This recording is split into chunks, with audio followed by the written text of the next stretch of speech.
The thunder clapped as Zara Harper staggered through the driving rain, her soaked dress clinging to her bruised body, one hand pressed against her swollen eye, and the other clutching a small leather satchel, all that remained of her former life. Behind her, Chicago's city lights dimmed with each desperate step into the night, washing away like her tears in the downpour. At 22, she was running from more than just the city. She was fleeing a monster who wore the respectable mask of her husband. The year was 1876. The nation had just celebrated its centennial, while Zara celebrated something entirely different: her escape. The train ticket to Wyoming territory had cost nearly everything she had stolen from Frederick's lockbox, but freedom, she decided, was worth any price. As the locomotive chugged westward the next morning, Zara watched the landscape transform from crowded settlements to vast, open plains. She kept her head down when other passengers boarded, terrified that someone might recognize her from the notices Frederick would surely post. Her fingers absently traced the fading bruise along her jaw, his parting gift after discovering she'd been squirreling away small amounts of money. "First time heading west, miss?" An elderly woman settled beside her, knitting needles clicking rhythmically in her weathered hands. Zara tugged her collar higher. "Yes, madam. Got family in Wyoming." "A cousin," Zara lied, the story she'd rehearsed flowing easily. "In Medicine Bow, she's a widow who needs help with her children." The woman nodded, seeming satisfied. "Good country out there. Hard country, mind you, but good.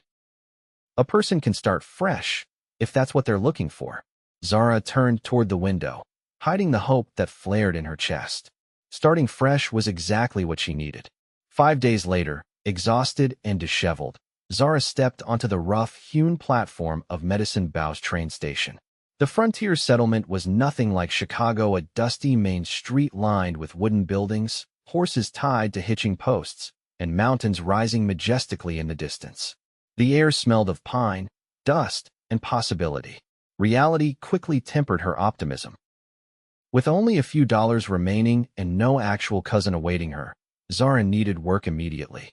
She smoothed her travel-worn dress and headed toward what appeared to be the town's hotel, a 2-story structure with peeling paint and a sign that swung in the afternoon breeze.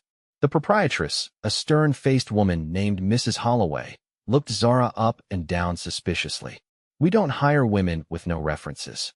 "Please," Zara said, fighting to keep her voice steady. "I'm a hard worker. I can clean, cook, mend whatever you need." Something in her desperation must have softened the woman's resolve.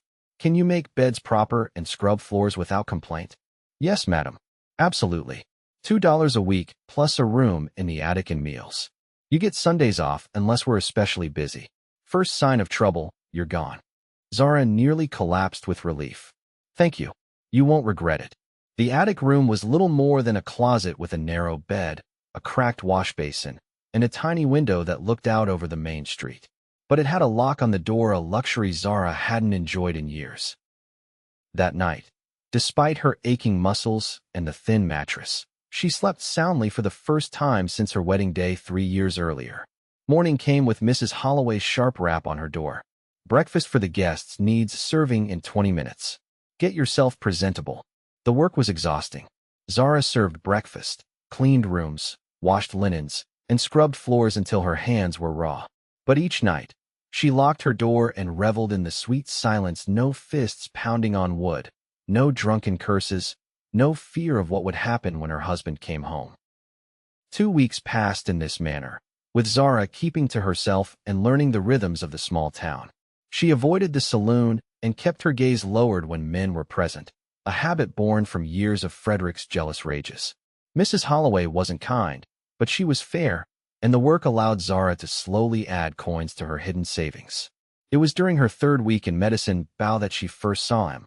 Zara was sweeping the hotel's front porch when a commotion drew her attention to the street. A small herd of cattle was being driven through town, led by 3 mounted cowboys. The lead rider, tall and broad-shouldered, expertly guided his chestnut quarter horse through the dusty street.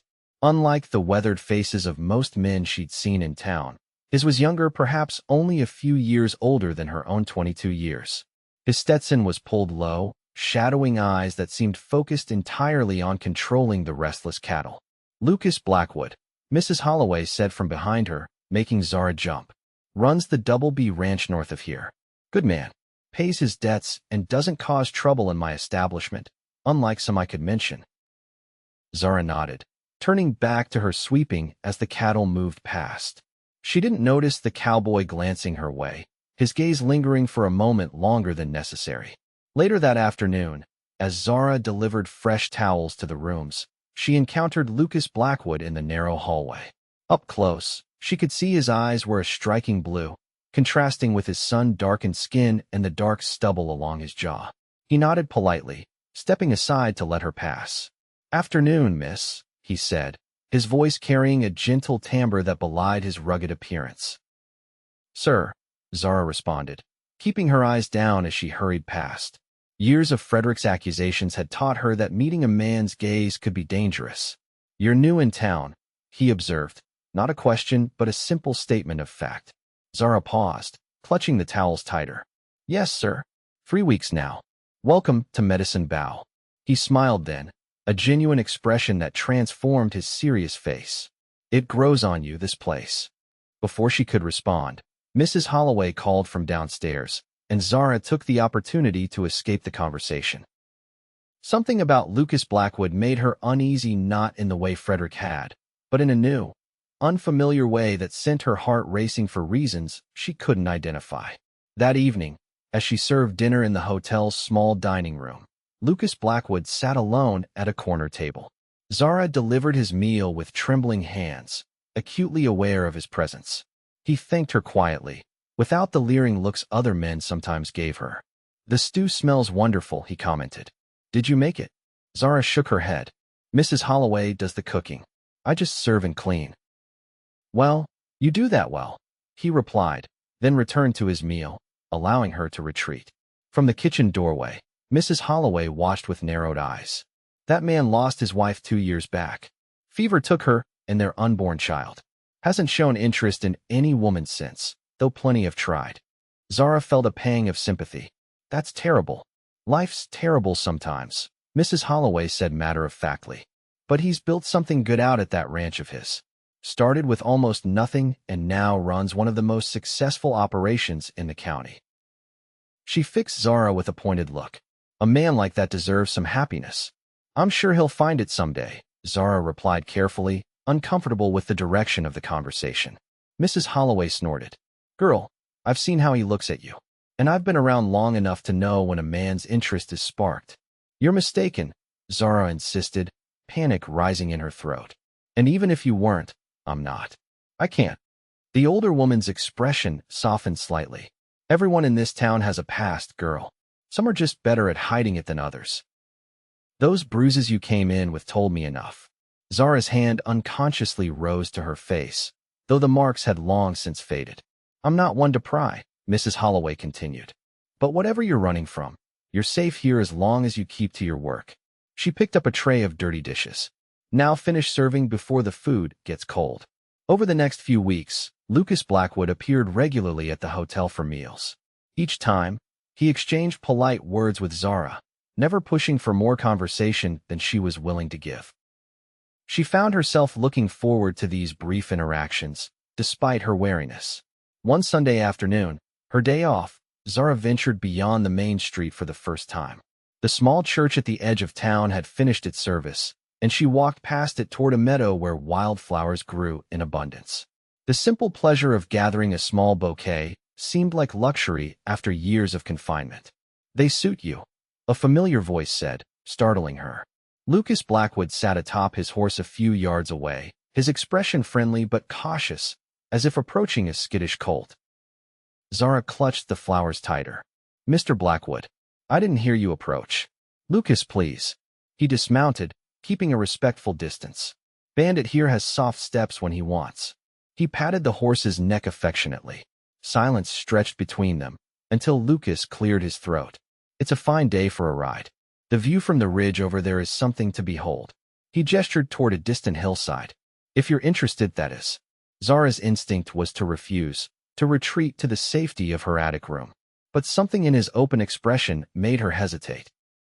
"I've never been on a horse," she admitted. Lucas smiled. "Bandits gentle as they come. I could lead him while you ride, just around this meadow if you prefer. The offer was tempting, a small adventure after years of having no choices at all. I wouldn't know how to sit properly. Sideways would work fine in that dress, he said. No pressure, though. Maybe another time. His lack of insistence was refreshing. Frederick would have demanded, then raged at refusal. Before her courage could desert her, Zara nodded. Just around the meadow, then. The delight that crossed Lucas's face was worth the risk. He helped her mount, his hands respectful as he guided her foot to the stirrup and steadied her as she settled sideways on the saddle. The height was dizzying at first, but the horse remained perfectly still. Hold onto the saddle horn, Lucas instructed, handing her the reins but keeping a lead rope attached to the bridle. Gentle pressure to turn, but I'll lead him this time. The walk around the meadow was both terrifying and exhilarating. Lucas kept a steady stream of conversation, telling her about the local flora and the history of the area, never once asking about her past. By the time they completed the circuit, Zara was smiling genuinely. Thank you, she said as he helped her down, his strong hands at her waist for only a moment before releasing her. That was freeing. Horses have a way of doing that, he agreed, his blue eyes warm. Whenever you'd like to try again, just let me know. As they walked back toward town, Lucas leading Bandit behind them, Zara felt a flutter of something long-forgotten possibility. This man was different from any she had known, his strength evident but never threatening. How long have you had your ranch? She asked, surprising herself by initiating conversation. Going on 6 years now, he replied. Started with just 40 acres and a dream after the war. Built it up piece by piece. The war? You fought. He nodded, his expression growing distant. Union cavalry. Saw things no man should see, but came home determined to build something peaceful. He glanced at her. That's what the double B is to me, peace. The word resonated deeply with Zara. Peace was all she had wanted, all she had fled Chicago to find. And you? Lucas asked gently. What brings a city girl like you to Wyoming territory? Zara tensed. How did you know I'm from a city? He smiled. Your speech. The way you walk on boardwalks like you expect them to be smooth as marble. Little things. Chicago, she admitted, offering no more. Lucas nodded, accepting the boundary. Chicago's loss is Medicine Bow's gain. Then, they reached the edge of town where their paths would diverge. Lucas to the livery to settle his horse, Zara back to the hotel.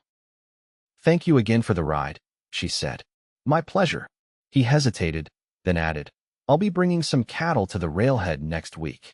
Would be gone about 10 days. But when I return. He trailed off, seeming uncharacteristically uncertain. Yes, Zara prompted. There's a social at the schoolhouse. Music, dancing. Nothing fancy. I'd be honored if you'd consider attending with me. Fear and longing warred within her. A public event, with a man Frederick would have been enraged. But Frederick was hundreds of miles away, and this wasn't Chicago. I'll think about it, she promised, unable to commit but unwilling to refuse outright. Lucas's smile was understanding. That's all I ask. As she watched him lead Bandit toward the livery, Zara realized she was still clutching her wildflowers, their stems slightly crushed from her tight grip during the ride. Like her, they had bent but not broken. That night, Zara placed the flowers in a cup of water beside her bed. For the first time since arriving in Medicine Bow, she allowed herself to dream of more than just survival. The week passed in a blur of work, with Zara's thoughts often drifting to Lucas. She found herself watching for his departure with the cattle, glimpsing him early one morning as he rode out of town with 2 other cowboys and a small herd. The main street seemed emptier without his occasional presence. 6 days after Lucas left, disaster struck. Zara was changing linens in a second-floor room when she heard the hotel's front door slam open, followed by Mrs. Holloway's startled exclamation. A familiar voice, one that haunted her nightmares, boomed through the building. I'm looking for my wife. Zara Hughes. Dark hair, green eyes, about this tall. Frederick's voice carried easily up the stairs. Ran off from Chicago nearly 2 months ago. Telegram said she might be here. Zara froze, the sheet in her hands dropping to the floor. He had found her. Somehow, he had tracked her to this remote town. Mrs. Holloway's reply was too quiet to hear, but Frederick's response was clear. Don't lie to me, woman. I'll tear this place apart if I have to. Heart pounding, Zara backed toward the window. The drop to the ground was too far, but a sloped roof extended from just below the sill. Without hesitation, she climbed out, her skirts catching on the rough wood as she scrambled onto the roof. Heavy footsteps pounded up the stairs as she edged along the roofline toward a water barrel at the corner of the building. The jump would be painful, but not deadly. She heard Frederick curse as he discovered the empty room, followed by his heavy steps moving toward the window. Zara didn't look back. She jumped, landing hard beside the water barrel, pain shooting through her ankle. Gritting her teeth, she limped toward the back alley, desperate to put distance between herself and the hotel. Where could she go? The town was small, with few hiding places. Frederick would search everywhere, and most people would see no reason not to help a man looking for his lawful wife. The stable, she could hide there temporarily, then try to secure a horse after dark.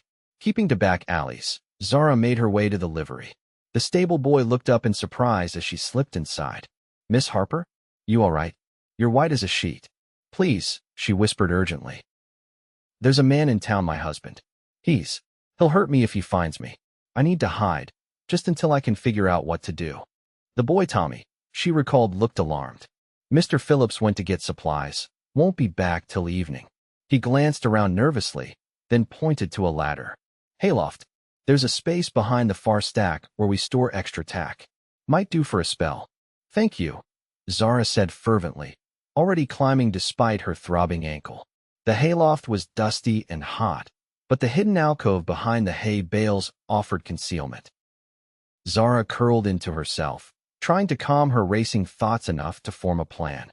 She needed to leave Medicine Bow immediately, but how? Frederick would watch the train station. She had little money, no horse, and no experience surviving in the wilderness. Hours passed in tense silence. Occasionally, she heard voices below as people came and went from the livery. Once, Frederick's voice boomed nearby, demanding that someone check the stables, but whoever he was speaking to must have convinced him it was unnecessary. As dusk fell, Zara heard a commotion outside, horses approaching at a gallop, men's voices calling out urgently. The stable doors banged open. "Tommy, get Doc Wilson to the Blackwood Ranch right away." Lucas took a bad fall when his horse spooked at a rattler. Busted his leg, something awful. Zara's heart clenched. Lucas was injured. The horses below shuffled and snorted as Tommy ran to follow orders, and the cowboys quickly exchanged their tired mounts for fresh ones. "How bad is it?" Tommy asked as he returned. "Bad enough," one of the men replied grimly, bones poking through the skin. "He's conscious, but in agony. We got him back to the ranch, but he needs that doctor fast." The cowboys departed quickly, hoofbeats fading into the distance. Zara remained frozen in her hiding place, torn between concern for Lucas and fear for her own safety. An idea began to form, desperate, perhaps foolish, but possibly her only chance. When the stable had been quiet for some time, she climbed down from the loft. Her ankle protested with each step, but adrenaline dulled the pain. Tommy startled when he saw her emerge from the shadows. "Miss Harper, you scared me half to death." "I need your help," she said urgently. "Can you saddle a horse for me? Something gentle but steady." The boy looked uncertain. "Where are you planning to go?" "The Blackwood Ranch," she replied, the decision cementing as she spoke it aloud. "I need to get out of town, and I want to help if I can. But that's nearly 10 miles north, and it'll be dark soon. Please, Tommy. It's my only chance. Frederick will stay in town searching for me, but he won't think to look at a ranch he's never heard of." Something in her desperation must have convinced him. "Take Daisy then. She's old but sure-footed, knows the way to most ranches around here." He began saddling a dappled gray mare. "Follow the north road until you reach a fork marked by 3 big boulders. Take the left path. Can't miss the Double B big white farmhouse with a red barn about a half-mile off the main trail." Zara gathered her skirts, preparing to mount. "Thank you. I'll find a way to repay you. Just be careful," Tommy warned, helping her onto the horse. "And tell Lucas that everyone in town's pulling for him." The ride was terrifying. Darkness fell quickly, leaving only moonlight to illuminate the trail. Every shadow seemed to hide danger. Every sound caused Daisy to twitch nervously. Zara's city upbringing had left her ill-prepared for navigating open country, but desperation drove her forward. When she finally spotted the 3 boulders Tommy had mentioned, Relief washed through her. The Blackwood Ranch emerged from the darkness like a beacon, windows glowing with lamplight, smoke curling from the chimney. As Zara approached, a dog began barking, alerting those inside to her presence. She dismounted awkwardly, her injured ankle nearly buckling as she approached the front porch. The door swung open before she could knock, revealing a weathered man with a shotgun. Behind him, she glimpsed the interior of a well-appointed farmhouse. "State your business," the man demanded gruffly. "My name is Zara Harper," she said, fighting to keep her voice steady. "I work at the hotel in town. I heard about Mr. Blackwood's accident. I've come to help if I can." The man lowered his shotgun slightly. "You rode out here alone? At night?" "I had no choice," she admitted. "There's a man in town looking for me, my husband. He's dangerous. I needed to leave, and when I heard about Lucas, Mr. Blackwood, I thought perhaps I could be of use here while I figure out what to do next." The man studied her for a long moment, then stepped aside. "I'm Hank, foreman of the Double B, docks with the boss now. Been a rough few hours." Zara entered, taking in the comfortable but masculine furnishings. A small group of ranch hands sat around a large table, their expressions grim. From somewhere upstairs came the sound of muffled voices. "How is he?" she asked quietly. "Legs broken bad," Hank replied. "Doc's setting it now. Boss is tough, but he'll be laid up for weeks, maybe months." He eyed her skeptically. "Not sure what help you think you can be, miss." Before Zara could respond, footsteps sounded on the stairs. An older man with spectacles and a medical bag descended, looking exhausted. "He's resting now," the doctor announced. "I've set the bone as best I can, but it was a nasty break. He'll need constant care for at least the first week, watching for fever, changing bandages, making sure he stays off that leg entirely." He shook his head. "Normally I'd say he needs a nurse, but out here, I can do it," Zara said, stepping forward. All eyes turned to her in surprise. "I've had experience caring for the sick." It wasn't entirely a lie. She had nursed her mother through her final illness before being forced to marry Frederick. The doctor adjusted his spectacles, examining her with professional interest. "You're the new girl from the hotel, aren't you? Mrs. Holloway mentioned you." Zara nodded, then quickly explained her situation, an abbreviated version that mentioned her abusive husband without details, her escape to Medicine Bow, and Frederick's arrival in town that day. "Forcing a woman to return to a man who beats her isn't right," Hank growled when she finished. "Law might say different, but that don't make it right." The doctor nodded thoughtfully.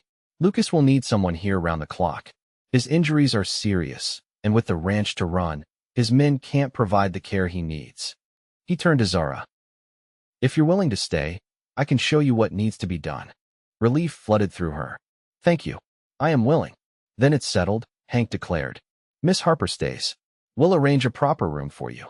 He looked at the assembled cowboys. "Anyone has a problem with that, speak now." No one objected. In fact, several of the men nodded approvingly. Zara realized that Lucas inspired not just respect, but genuine affection from his workers. "Can I see him?" she asked quietly. The doctor hesitated, then nodded. Briefly, "He's in considerable pain, though I've given him laudanum." "Don't expect much conversation." Hank led her upstairs to a large bedroom at the end of the hall. Inside, Lucas lay on a massive four-poster bed, his face pale and drawn with pain despite the medication. His right leg was splinted and bandaged, elevated on pillows. His eyes were closed, but they fluttered open as Zara approached the bedside. "Zara." His voice was rough, confusion evident in his pain-glazed eyes. "Am I dreaming?" "No," she said softly, surprising herself by reaching for his hand. "I'm here to help until you're better." A faint smile crossed his face before his eyes drifted closed again. "Good dream," he murmured, slipping back into medicated sleep. Hank cleared his throat from the doorway. "Mrs. Rodriguez, our cook, has prepared the room across the hall for you. She's left some nightclothes and necessities. We'll figure out the rest tomorrow." That night, lying in an unfamiliar but comfortable bed, Zara listened to the unfamiliar sounds of the ranch, distant lowing of cattle, the occasional whinny of horses from the barn, the creak of the house settling. For the first time since fleeing Chicago, she felt something approaching safety. Frederick might find her eventually, but for now, she had found refuge and purpose at the Double B. Dawn brought Mrs. Rodriguez, a plump, motherly woman who spoke with a slight Spanish accent. She provided Zara with a simple but well-made dress that almost fit, along with other necessities. "The boss needs tending," she said matter-of-factly. "I will show you the kitchen, where medicines are kept, what needs doing." The day established a pattern that would continue for weeks. Zara helped Lucas with his medicines, changed his bandages under the doctor's weekly supervision, read to him when restlessness made him irritable, and ensured he ate properly. When he was sleeping, she assisted Mrs. Rodriguez in the kitchen or helped with mending and other light household tasks. Frederick's shadow loomed in her thoughts, but as days passed without any sign of pursuit, Zara began to relax slightly. Perhaps he had given up, returning to Chicago without her. Or perhaps he was still searching, unaware of her whereabouts. Either way, the distance from town and the protective presence of the ranch hands made her feel more secure than she had in years. Lucas improved gradually, his natural strength asserting itself as the worst of the pain subsided. He was, Zara discovered, a terrible patient, restless, frustrated by his enforced inactivity, and constantly attempting to do more than the doctor allowed. Only her firm insistence kept him from trying to return to work too soon. "You're worse than a child," she scolded one afternoon, catching him attempting to review ranch accounts while balancing precariously on one leg. "Back to bed before you undo all the healing." "I'm going mad with boredom," he protested, but allowed her to help him back to his room. "The ranch won't run itself. Hank is managing admirably," she reminded him. "Everything is under control." Lucas sighed as he settled back against his pillows. "I've never been good at sitting still. Even as a boy, my mother said I was born running." "Well, you won't be running anywhere if you damage that leg further," Zara pointed out practically. "The doctor says another 2 weeks of complete rest, then you can start moving about with crutches." He caught her hand as she arranged his pillows. "Thank you, Zara. Not just for the nursing, but for being here. Having someone to talk to makes the confinement bearable." The sincerity in his blue eyes made her breath catch. Over the weeks of caring for him, they had talked for hours about books, about the ranch, about his dreams for the future. He had shared stories of his childhood in Pennsylvania, his time in the cavalry during the war, and his journey west afterward. Zara had been more guarded, sharing little pieces of her past, but avoiding any mention of Frederick. "I should be thanking you," she said softly. "You've given me sanctuary when I needed it most." Lucas's expression grew serious. "Your husband, the man you're running from, he hurt you, didn't he?" Zara tensed, pulling her hand away. "I should check on dinner." "Zara, wait." His voice stopped her at the door. "I'm not asking for details. You don't owe me your story. I just want you to know that as long as I have breath in my body, he won't hurt you again. Not here. Not ever." The simple promise, spoken with such conviction, broke something inside her. Tears she had held back for years spilled down her cheeks as she turned to face him. "Why would you protect someone you barely know?" she whispered. Lucas's gaze never wavered. "Because I see your goodness every day. Your strength. Your kindness. Because in the short time I've known you, I've come to care for you more than I thought possible after Clara died." The admission hung between them, unexpected and transformative. Zara didn't know how to respond, her heart a tumult of fear and longing. "I don't expect anything from you," Lucas continued gently. "Just know that you have a place here for as long as you want it, with no obligations attached." She nodded, unable to speak through the tightness in her throat, and slipped from the room. In the hallway, she leaned against the wall, pressing her hands to her flushed cheeks. Lucas Blackwood cared for her. The realization was both wonderful and terrifying. That night, as Zara helped Mrs. Rodriguez with dinner preparations, the older woman watched her with knowing eyes. "The boss, he looks at you the way my Antonio looked at me," she observed, her hands never pausing as she kneaded bread dough. "Like you are the sunrise after a long night." Zara focused intently on the vegetables she was chopping. "He's grateful for the care. Nothing more." Mrs. Rodriguez chuckled. "I have lived many years, Nina. I know the difference between gratitude and something deeper." She wiped her hands on her apron. "Before Senor Blackwood brought me and my son here after Antonio died, I thought my heart would never heal. But this place it mends broken things. People, too. My situation is complicated," Zara said quietly. "Life is always complicated," the cook replied with a shrug. "But sometimes, if we are lucky, We find people who make the complications worthwhile. 2 weeks later, the doctor declared Lucas well enough to begin moving about on crutches. His first trip outside to the porch was a triumph celebrated by the entire ranch. Zara watched from the doorway as he breathed deeply of the fresh air, his face turned toward the sun like a man released from prison. "It's a beautiful day," he said, patting the bench beside him in invitation. Zara joined him, suddenly aware that her role as nurse was diminishing with his recovery. Soon, he wouldn't need her at all. The thought brought an unexpected ache. "What will you do?" Lucas asked, seeming to read her thoughts. "When I'm fully recovered." "I don't know," she admitted. "I can't return to town as long as Frederick might be searching for me." "Has there been any word?" Hank had been making regular trips to Medicine Bow for supplies and information. According to his reports, Frederick Hughes had stayed in town for nearly 2 weeks, growing increasingly angry and volatile as his search proved fruitless. Mrs. Holloway had steadfastly claimed ignorance of Zara's whereabouts, earning Zara's eternal gratitude. "Hank says he finally left on the eastbound train 4 days ago," Zara said. "But I can't be certain he's truly gone. He's persistent." Lucas's jaw tightened. "You could stay here. Permanently." The offer hung in the air between them, weighted with unspoken meaning. Zara's pulse quickened. "As what?" she asked, needing clarity despite her fear of the answer. Lucas turned to face her fully, his blue eyes intent. "In whatever capacity would make you happy. As a housekeeper, if that's what you want. Or—" he hesitated, then continued with quiet certainty. "Or as my wife, if you could ever consider it." Zara's breath caught. "Lucas, I know it's sudden," he said quickly. "And given what you've escaped, I understand if marriage is the last thing you want. But I need you to know that my feelings for you are real and deep. These weeks together they've shown me that life can be full again, that my heart didn't die with Clara." Tears blurred Zara's vision. "I'm still married," she whispered. "In the eyes of the law, at least." "There are ways to address that," Lucas said. "Divorce is possible, especially with evidence of cruelty." "It would take time, but he would never agree," Zara interrupted. "And if he found me trying to divorce him?" She shuddered at the thought. Lucas covered her hand with his. "We would face it together. But I won't press you. Just know that the offer stands, and this home is yours regardless of your answer." Before she could respond, the sound of approaching hoofbeats drew their attention. A rider was coming fast up the drive, dust billowing behind him. Lucas reached for his crutches, his expression shifting from tenderness to concern as he recognized Hank's son, who sometimes carried messages from town. "Jim, what's happened?"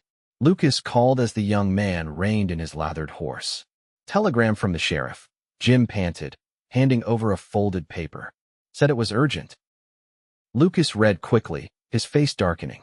"Frederick Hughes is back in Medicine Bow," he said grimly, passing the telegram to Zara. "Sheriff says he's asking questions about ranches north of town, offering rewards for information on your whereabouts." Cold fear washed through her.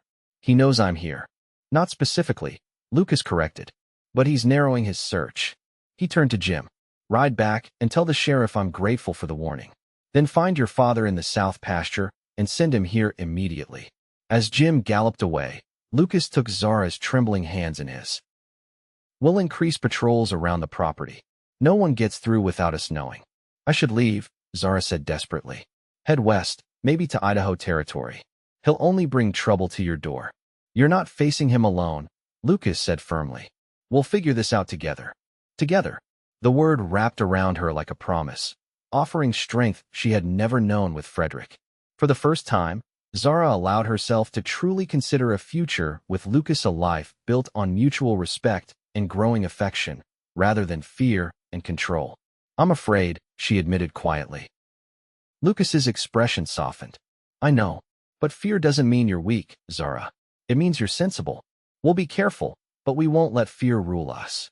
That evening, after a strategy session with Hank and several trusted hands, Lucas found Zara on the back porch, watching the sunset paint the distant mountains gold and crimson. He maneuvered his crutches carefully to join her at the railing. "Beautiful, isn't it?" he said, nodding toward the horizon. "That's what I fought for during the war, not for grand ideals, but for moments like this. Peaceful evenings on land that means something."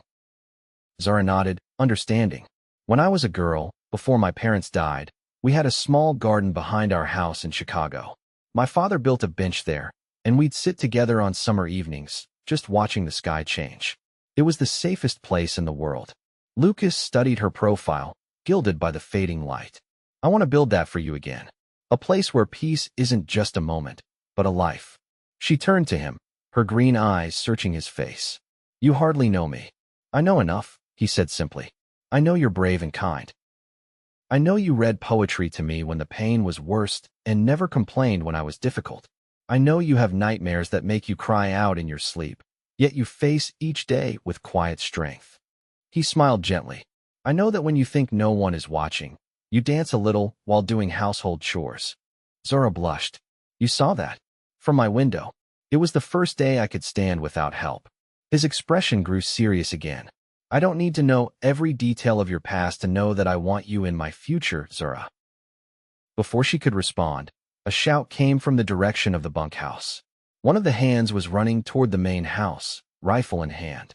Rider coming, moving fast through the south woods. Lucas straightened, his face hardening. Get inside, he told Zara. Lock yourself in my study. There's a loaded shotgun in the cabinet by the desk. Terror gripped her, but she moved quickly, knowing argument would only distract him when focus was needed. Through the study window, she watched as the ranch hands assembled, weapons ready as they faced the approaching threat. The rider emerged from the tree line at a gallop, a single man on a foam-flecked horse, pushing the animal hard. Even at a distance, Zara recognized Frederick's broad-shouldered silhouette, his characteristic posture of entitled arrogance. Her husband had found her. Lucas stood on the porch, supported by his crutches but radiating authority despite his injury. Hank and 4 other men formed a protective line before him, rifles raised. That's far enough, Hank called as Frederick reined in his horse about 20 yards from the house. Frederick ignored him, his gaze fixed on Lucas. I'm looking for my wife, he shouted. Zara Hughes. I know she's here. There's no one by that name on this property, Lucas replied evenly. Frederick's laugh was ugly. Don't lie to me, cripple. The stable boy in town told me everything when I applied the right pressure. Zara is my legal wife, and I've come to collect her. From her hiding place, Zara could see Lucas's knuckles whitening on his crutches, but his voice remained steady. I suggest you turn around and head back to town, Mr. Hughes. Whatever quarrel you think you have here, it won't be resolved the way you expect. Frederick dismounted, his hand moving to the pistol at his hip. I won't leave without what's mine. The lady isn't property, Hank growled, and she's made her choice clear by running from you. Stay out of this, old man, Frederick snapped. This is between me and that thief on the porch. He pointed at Lucas. You've stolen my wife. In some places, that's reason enough to put a bullet in you. Your wife fled because you abused her, Lucas said, his calm facade cracking slightly. The only thief here is the man who stole years of her life through violence and fear. Frederick's face darkened with rage. You know nothing about my marriage. Zara is a liar and a whore who, the crack of a rifle shot interrupted his tirade. Dust exploded at Frederick's feet, making him jump back in alarm. Next one won't miss, Hank said coldly, rifle still raised. This is Double B land. You're trespassing. Leave now, or we'll consider you a threat. Frederick's eyes darted between the armed men, calculating his odds. Slowly, his hand moved away from his pistol. This isn't over, he snarled. I'll be back with the law. A woman can't just abandon her husband without consequences. She can when her husband treats her worse than a dog, Lucas replied. Now get off my land before my men forget their restraint. For a tense moment, it seemed Frederick might still choose violence. Then, with a final venomous glare, he remounted his horse and wheeled around, spurring the exhausted animal back toward the tree line. Jonah, Pete, follow him, Hank ordered. Make sure he leaves our property completely. Inside the study, Zara sagged against the wall, trembling with relief and residual terror. Frederick had found her, just as she had feared. But unlike in Chicago, where she had faced his rage alone, here she had defenders, people willing to stand between her and harm. The door opened, revealing Lucas, his face taut with concern. Are you all right? She nodded, unable to speak. He crossed to her, awkward on his crutches but determined. He's gone for now, but he'll be back, probably with the sheriff. He set his crutches aside and took her hands in his. Zara, I need to ask you something important, and I need you to be absolutely honest. She looked up at him, seeing the intensity in his blue eyes. Do you want to go with him? Lucas asked quietly. Not because the law might require it, not because you're afraid of what he might do, but deep in your heart, do you want to return to that life? No, Zara whispered, the single word containing years of suppressed truth. I never want to see him again. Lucas's expression softened with relief. Then we'll make sure you don't have to. But we need to act quickly. He squeezed her hands gently. I have a plan, but it requires your trust and your courage. I trust you, she said without hesitation, realizing as she spoke that it was true. In the short time she had known Lucas Blackwood, he had earned something Frederick had demanded, but never received her complete faith in his goodness. Then marry me, he said simply. Tonight. Zara stared at him in confusion. But I'm already married. It wouldn't be legal. Not a legal ceremony, not yet, Lucas clarified. But a promise between us, witnessed by everyone on this ranch. A declaration that you are under my protection not as a fugitive, but as my intended wife. His eyes held her steadily. When Frederick returns with the sheriff, it changes the narrative. You're not a runaway wife, you're a woman who has left an abusive situation and found refuge with the man she intends to marry once legally free. Will that work? Zara asked doubtfully. It gives us leverage, Lucas explained. Sheriff Blake is a reasonable man who despises bullies. If he sees that you've established a new life here, that you're not being held against your will, but have chosen a different path, he'll be less inclined to simply hand you over to Frederick. Hope flickered within her, fragile but persistent. And then we file for divorce on grounds of cruelty. It won't be easy or quick, but with witnesses to your condition when you arrived in Medicine Bow and character testimonies from respected citizens, we have a chance. He paused, his expression growing uncertain. Unless the idea of marrying me, even informally, is unwelcome. Zara studied his face, the face of a man who had offered her safety without demands, kindness without expectation, and now, a future without chains. In that moment, she recognized that what had begun as gratitude had grown into something much deeper. It's not unwelcome, she said softly, but I need to be certain this isn't just about protecting me. I couldn't bear it if you offered marriage out of pity or obligation. Lucas's smile was like sunrise breaking through clouds. Zara Harper, I am asking because these weeks with you have shown me that my heart can love again deeply and completely. I'm asking because the thought of you leaving fills me with emptiness. I'm asking because I believe we could build something beautiful together. He lifted her hand to his lips, pressing a gentle kiss to her palm. Protection is part of it, yes, but only because I cannot imagine my life without you in it. Tears spilled down Zara's cheeks, not tears of fear or pain, but of a joy so intense it bordered on pain. Then yes, she whispered. Yes, I will marry you, Lucas Blackwood, tonight, and properly when I am free. Within hours, the ranch transformed for the impromptu ceremony. Lanterns illuminated the front yard, their golden light softening the gathering dusk. Mrs. Rodriguez and the ranch hands had created a makeshift altar of stacked hay bales adorned with wildflowers hastily gathered from the surrounding fields. Zara wore her best dress, the one Mrs. Rodriguez had altered for her, with a wreath of prairie flowers crowning her dark hair. Lucas had donned a clean shirt and string tie, his crutches temporarily set aside as he stood supported by Hank, determined to meet his bride on his feet. The ranch hands gathered in a semicircle, clean-shaven and solemn in their Sunday best. Mrs. Rodriguez played a simple melody on a well-worn accordion as Zara walked the short distance from the house to where Lucas waited, her heart pounding with a mixture of fear and exhilaration. No minister officiated, there was no time to fetch one from town, and the legal complications of Zara's existing marriage made clerical involvement problematic. Instead, Hank read selected passages from his worn Bible, speaking of love, faithfulness, and the building of a home together. Lucas and Zara exchanged simple vows, promises made not before God or law but to each other and the makeshift family that surrounded them. Lucas produced a ring, his mother's, he explained quietly, sent west with him when he left Pennsylvania and carried through the war as a talisman of home. It should have a new beginning, he said as he slipped it onto Zara's finger. Like us.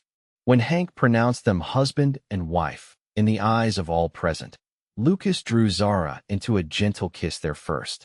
His lips were warm and tender, the contact brief but filled with promise.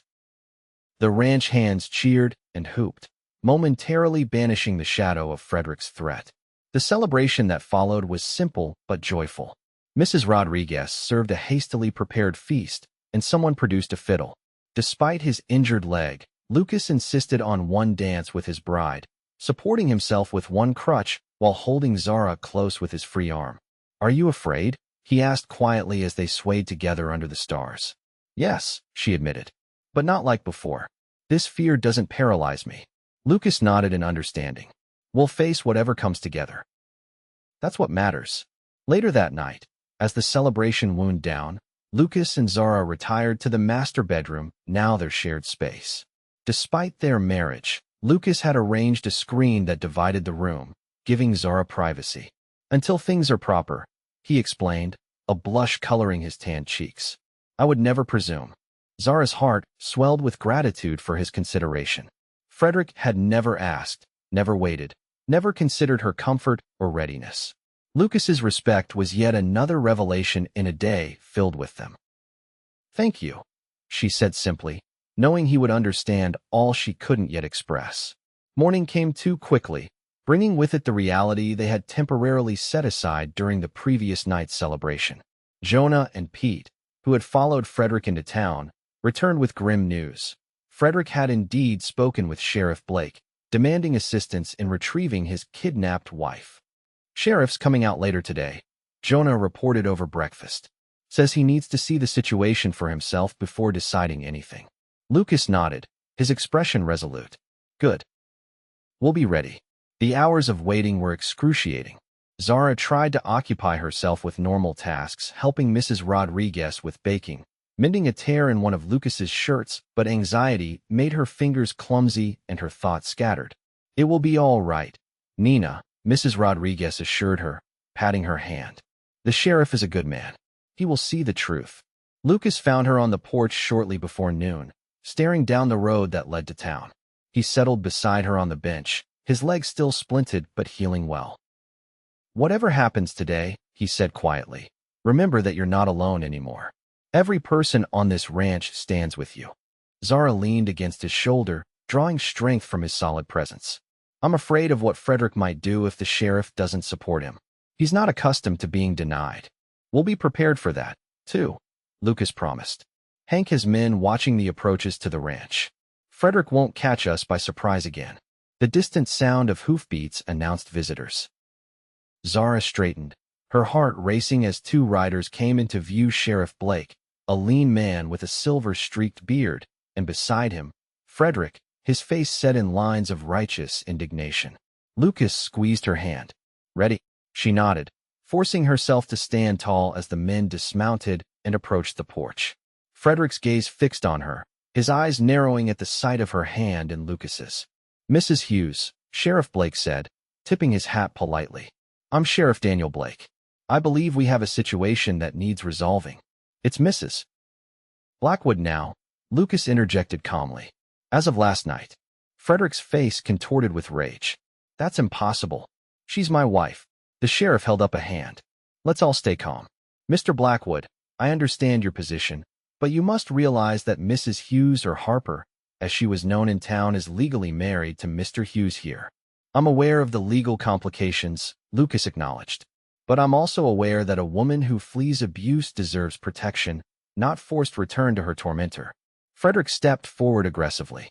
"These are lies. Zara has always been high-strung, prone to exaggeration. I never laid a hand on her in anger."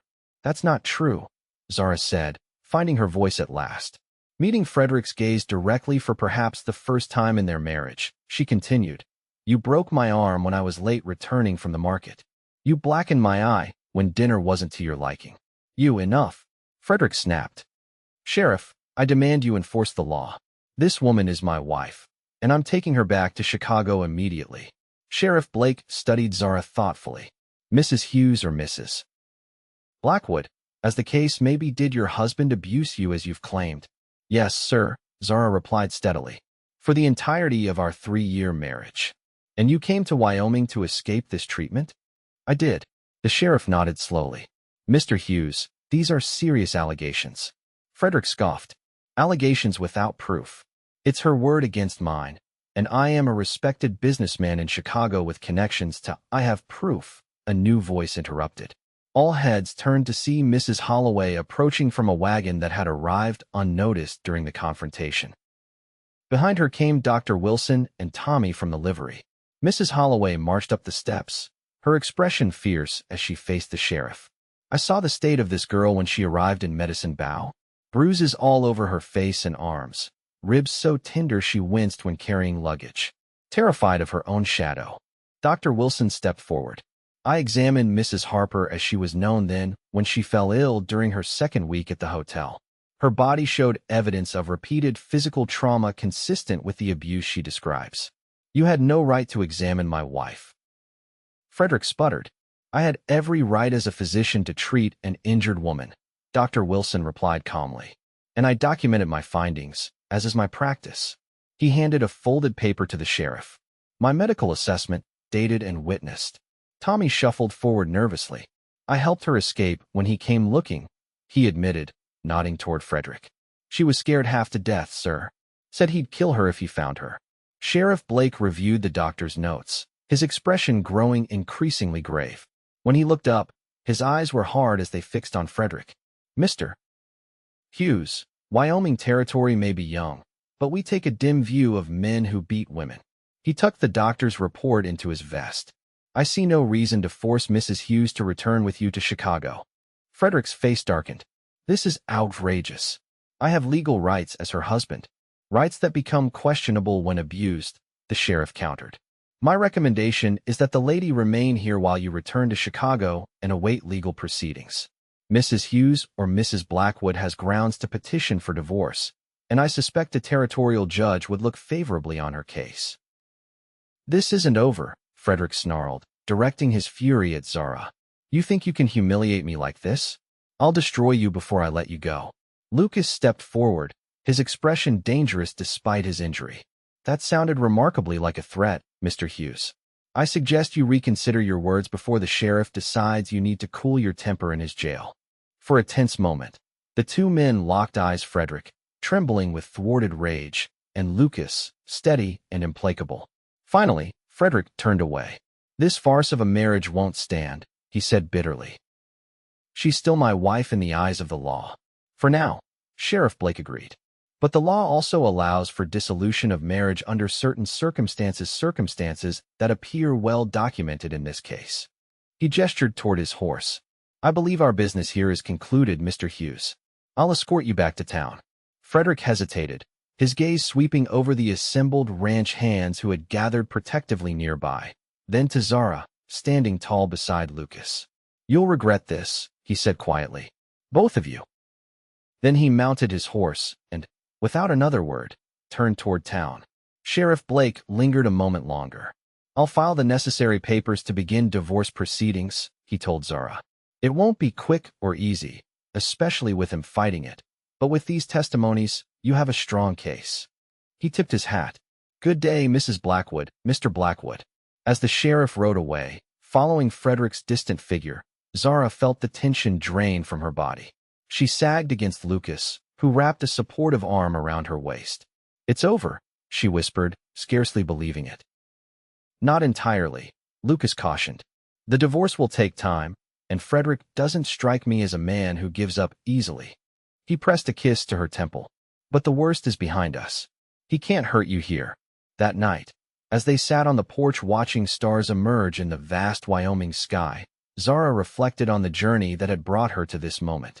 From the terrified woman who had fled Chicago with nothing but a small satchel and desperate hope, to this a woman with defenders, with purpose, with the beginnings of a life built on trust rather than fear. What are you thinking? Lucas asked, his hand warm around hers. Zara smiled, leaning into his embrace. That I never expected to find peace again, let alone love. Is that what you found? He asked, his voice soft with wonder. Love. She turned to face him, her green eyes meeting his blue ones in the lantern light. "Yes," she said simply. "I love you, Lucas Blackwood. Not just for saving me, but for seeing me, truly seeing me, when I'd been invisible for so long." His kiss was gentle but filled with promise, the promise of mornings waking beside each other, of children's laughter filling the house, of a lifetime building something beautiful together. When the divorce is final, Lucas murmured against her hair, "We'll have a proper wedding. Something for the whole county to celebrate." Zara nodded, content in the knowledge that for the first time in years, the future held hope rather than dread. The legal battle with Frederick proved every bit as difficult as Sheriff Blake had predicted. Frederick hired lawyers to fight the divorce, claiming Zara had abandoned her marital duties without cause. He returned to Wyoming territory 3 times during the proceedings, each visit marked by escalating threats that required Sheriff Blake's intervention. But Zara was no longer alone. The people of Medicine Bow rallied around her, providing testimonials about her character and Frederick's volatile behavior during his visits.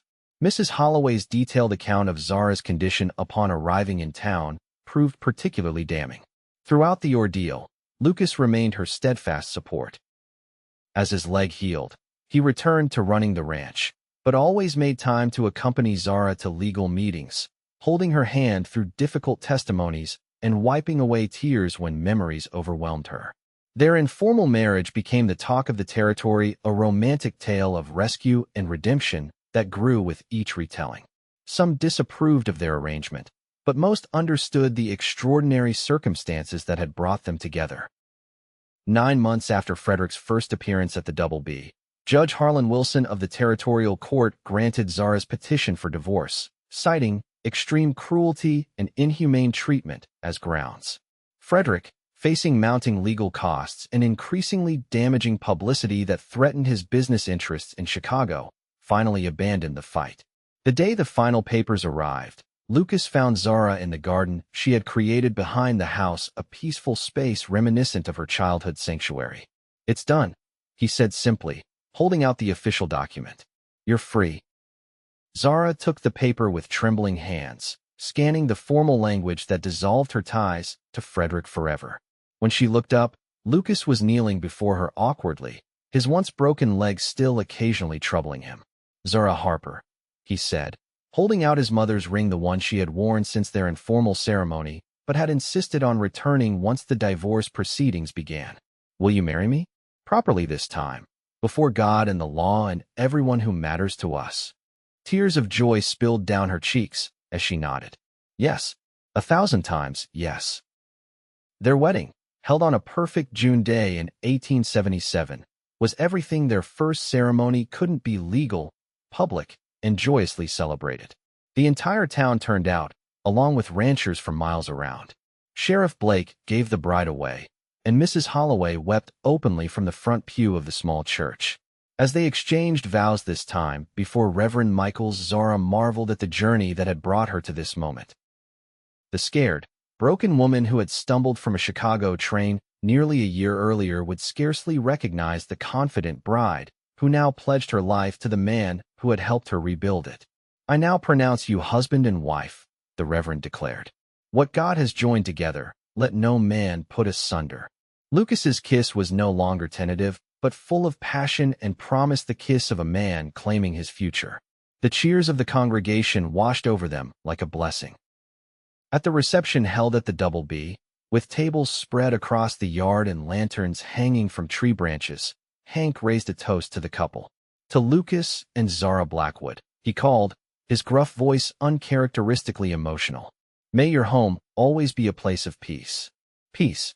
The word resonated through Zara as she looked around at the ranch that had become her sanctuary and the people who had become her family. From Mrs. Rodriguez, who had taught her to make tortillas and speak basic Spanish, to Hank, who treated her with the gruff affection of a father, to the cowboys who had stood ready to defend her, she had found not just safety but belonging. And Lucas. Her gaze found her husband across the yard, laughing with Sheriff Blake. Lucas had given her more than protection. He had given her the space to discover her own strength, to heal at her own pace, to become not just a survivor, but a woman who thrived. Later that night, as they stood alone on the porch of what was now truly their home, Lucas wrapped his arms around her from behind, resting his chin on her shoulder as they gazed at the star-filled sky. "Happy?" he asked softly. Zara turned in his embrace, reaching up to trace the beloved contours of his face. "Happier than I ever imagined possible." His kiss was tender, a prelude to the intimacy they would finally share as legal husband and wife. When they broke apart, his blue eyes were dark with emotion. "When I found you, or you found me, depending on how you look at it, I thought I was saving you," Lucas said, brushing a strand of hair from her face. "But the truth is, Zara, you saved me too. After Clara died, I was just existing, not living. You brought life back to this ranch, and to my heart." Zara's throat tightened with emotion. "We saved each other, then." "I like that," he agreed, taking her hand to lead her inside into their home, into their future. 5 years later, the Double B Ranch had prospered beyond Lucas's original vision. The main house had been expanded to accommodate their growing family. 3-year-old Clara, named for Lucas's first wife in a gesture of healing that had brought tears to his eyes, and 1-year-old Daniel, named for Sheriff Blake, who had become a dear friend and frequent visitor. Zara stood on the porch, watching Lucas teaching Clara to ride her pony in the corral nearby. The little girl's delighted laughter carried on the summer breeze as Lucas led the gentle animal in a circle, his hands steady on the reins while Clara bounced excitedly in the tiny saddle. Mrs. Rodriguez emerged from the house, Daniel perched comfortably on her hip. "Your husband," she observed with a smile, "is going to spoil that child beyond redemption." Zara laughed. "Probably, but she has you to keep her grounded." The older woman snorted, but her eyes were fond as she handed the baby to Zara. "Dinner in 1 hour. Make sure those two don't lose track of time, see?" As Mrs. Rodriguez returned to her kitchen domain, Zara settled on the porch swing with Daniel, watching her husband and daughter. Lucas looked up, catching her eye across the yard. His smile, still capable of making her heart race after all this time, widened as he waved. In that moment, surrounded by the family they had created together, Zara felt the fullness of what they had built, not just a ranch or a marriage, but a sanctuary.